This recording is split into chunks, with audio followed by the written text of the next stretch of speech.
Hello dear students, in this lecture we will discuss about layered architecture under architectural style and it is our fifth architecture in the architectural style. So let's begin. जैसा कि नाम से समझ में आ रहा है layered architecture मतलब some layers are there, कुछ लेयर होंगी यहाँ पर. तो हम यहाँ पर एक layered architecture को विजुलाइज करते हैं. सबसे पहले कोर लेयर, ये मशीन के सबसे करीब होगी ये लेयर, है ना. मशीन जैसे कि अपन बात करें कि ऑपरेटिंग सिस्टम और हार्डवेयर की बात करें तो ऑपरेटिंग सिस्टम एक लेयर है जो कि यूजर को कुछ एप्लीकेशन ऑफर कर सकता है ना. So it is working in between. ठीक है. सो कोर लेयर मतलब ये मशीन से ज्यादा कनेक्ट में होगा. देन इसके ऊपर एक और लेयर है यूटिलिटी लेयर, जहां पर ऑपरेटिंग सिस्टम इंटरफेसिंग होगी. ठीक है. अब ये इंटरफेसिंग कुछ सर्टेन कंपोनेंट्स के द्वारा ऑफर की जा रही है. ये आपको जो बनाया ना, ये कंपोनेंट्स है. कोर लेयर में भी कुछ कंपोनेंट्स है ना. सो कंपोनेंट वो पर्टिकुलर सर्विस ऑफर कर रहे हैं जिसको यूटिलिटी सर्विस प्रयोग कर रही है. अब ये टर्म समझने के लिए यहां आ जाइए. L2 और L1 दो लेयर है.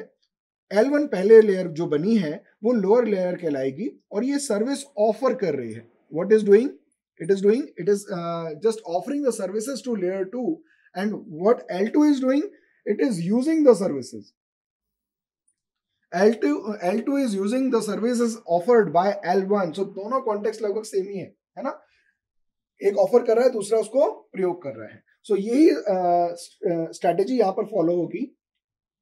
कोर लेयर के बाद यूटिलिटी लेयर, यूटिलिटी की लेयर के बाद एप्लीकेशन लेयर की बात करें तो यहाँ के जो कंपोनेंट्स हैं ये एप्लीकेशन को अकम्प्लिश करा रहे हैं, एप्लीकेशन लेयर के फीचर्स को अकम्प्लिश करा रहे हैं. एंड देन फाइनली अपन बात करें, जो एक यूजर होगा वो किससे इंटरेक्ट करेगा? यूजर इंटरफेस से इंटरेक्ट करेगा. तो यूजर इंटरफेस से रिलेटेड जितने भी कंपोनेंट्स हैं वो आपके सामने यहाँ पर दिख रहे हैं. ठीक है. So these certain components are getting used to offer services of user interface to this particular user. I hope it is clear to you all. ठीक है. So different layer are defined, है ना. Each accomplishing operation, इसके हर layer के अपने अपने operations हैं that progressively become closer to the machine. यहाँ पर ये जो मैंने लाइन बनाई है ये बेसिकली इंडिकेट कर रही है कि हमारा फ्लो ऑफ एग्जीक्यूशन, मतलब हम कैसे उस डब्बे को ओपन करेंगे. मतलब ये मान लो एक बड़ा डब्बा है, उसके अंदर एक छोटा डब्बा है. लाइकवाइज हमें कहां पे पहुंचना है? एंड में पहुंचना है जहां पर मशीन है, क्योंकि एक्चुअली काम करके कौन देगा? मशीन काम करके देगी. ठीक है. So user will interact this particular interface, then application layer, then utility layer, then core layer. So this is how the execution will take place. So यहां पर डिफरेंट ऑपरेशंस आइडेंटिफाई किए गए हैं in means of components. Right. अब आप एक diagram देख लीजिए, आपकी स्क्रीन पे दिख रहा है, बहुत रिजेंबल कर रहा है इसी डायग्राम से.